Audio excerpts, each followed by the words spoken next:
पे मैंने बड़ी मेहनत करी है। मैं 2012 से स्केटिंग कर रहा हूँ। 16 में मैंने रेस्टोरेंट स्केटिंग सर्विस देना शुरू की है। खुद ही करता हूँ, गिर गिर के सीख लेता हूँ हर चीज़। मुश्किल तो नहीं है, मुझे कुछ भी नहीं लगती। अस्सलाम वालेकुम, वॉइस न्यूज़ के साथ मैं हूँ आपका मेज़बान उसामा खामिस बिनास।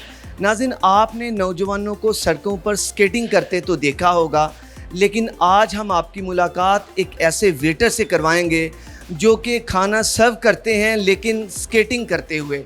इनका इस फील्ड में 5 साल तजर्बा है।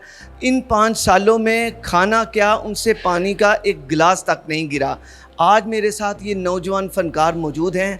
आइए इनसे बात करते हैं कि ये कैसे कर लेते हैं, ये हुनर उनके पास कैसे आया। उनसे बात करते हैं। अस्सलाम वालेकुम। वालेकुम सलाम। भाई, आपका नाम? इब्रार रज़ा। इब्रार भाई, आप पहले स्केटर हैं जो कि एज वेटर सारी सर्विंग करते हैं। पानी का एक गिलास तक नहीं आपसे गिरा, ये कैसे मुमकिन है?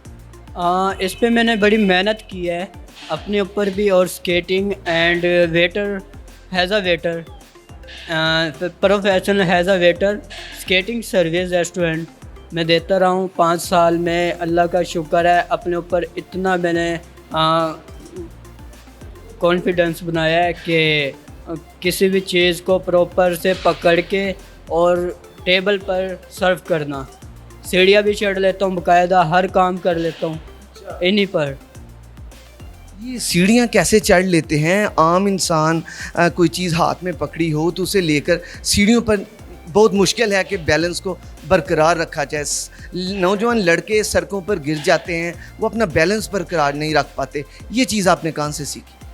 ये इस पे मैंने बड़ी मेहनत करी है। मैं 2012 से स्केटिंग कर रहा हूँ, तो 2012 से स्केटिंग कर रहा हूँ। 16 में मैंने रेस्टोरेंट स्केटिंग सर्विस देना शुरू की है।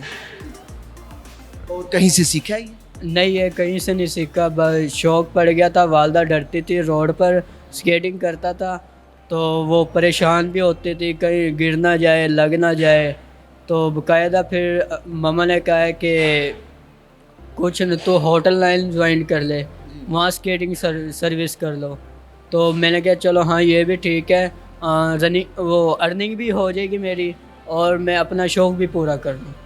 यानी आपकी वालदा साहबा ने आपको सपोर्ट किया कि आप फ़नकार तो हैं ही, लेकिन उसमें अगर ये रिज़्क़ का एलिमेंट भी आ जाएगा तो दोनों तरफ से फ़ायदे हैं। हाँ जी, मेरा शौक़ भी पूरा हो जाएगा और वो भी, घर वाले भी खुश हो, अर्निंग भी हो जाएगी। अर्निंग भी हो जाएगी।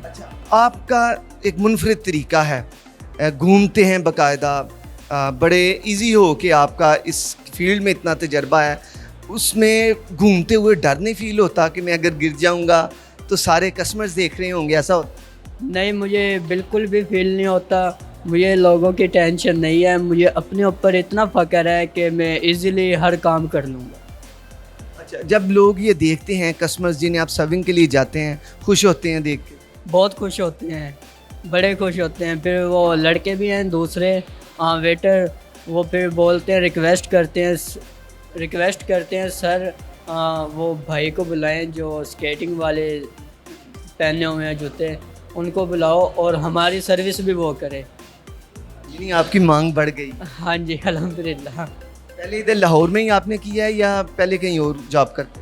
मुल्तान में करता रहा हूँ। वहाँ पे भी आप स्केटिंग वेटर थे? हाँ जी, वहाँ पे भी स्केटिंग सर्विस दी है। और यहाँ गड़ी शो में पहले भी वहाँ मास्टर बिरयानी थी, मुल्तान के अंदर वहीं करता था। और उनकी ब्रांच लाहौर में इंटर हुई है, गड़ी शो ब्रांच मास्टर बिरयानी। यहाँ पे भी स्केटिंग सर्विस दे रहे हैं। इंशाल्लाह अगले जो साल है हैप्पी न्यू ईयर पे अपनी टीम भी मुकम्मल कर रहा हूँ इंशाल्लाह। स्केटिंग? हाँ जी, स्केटिंग टीम यहाँ मुकम्मल कर रहा हूँ कि होटल सर्विस देंगे हम, रेस्टोरेंट स्केटिंग सर्विस।